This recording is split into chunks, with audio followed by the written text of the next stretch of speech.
Okay, so let's talk about how to create a round object. So one thing that you can do is you can have that really, really soft cardboard and you can manipulate that into a circle. Another thing that you can do is you can create what's called scoring, which are just surface cuts into the surface of your cardboard that allows you to create that roundabout shape.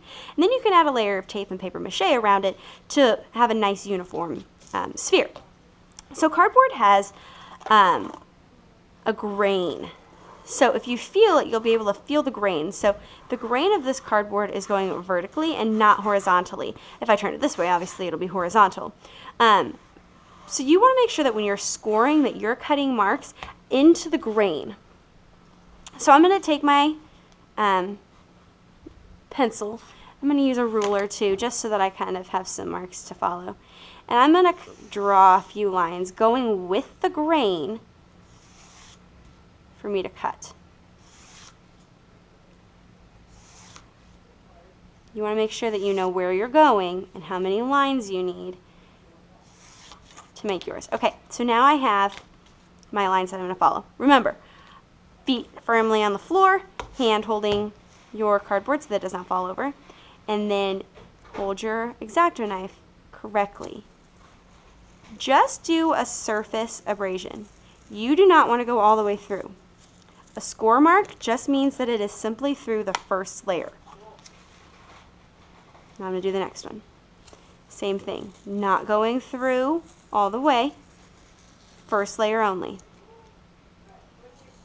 So I'm going to go all the way across.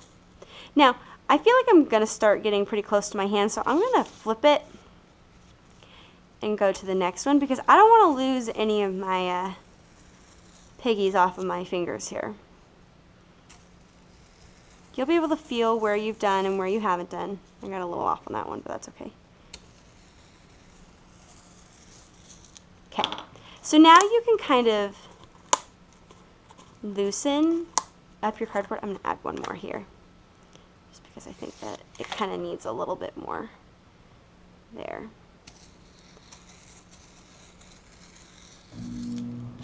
Okay, so now you've got this like, it's almost like a sushi board, you know, that they roll sushi with. Now I can take a piece of tape and I'm just going to set it off to the side so that it's ready for me. And I'm just going to round this. Now these surface abrasions into my cardboard allows for me to round my cardboard. Okay, so now I've got a nice cylinder and I'm just going to take this and I'm just going to add it here.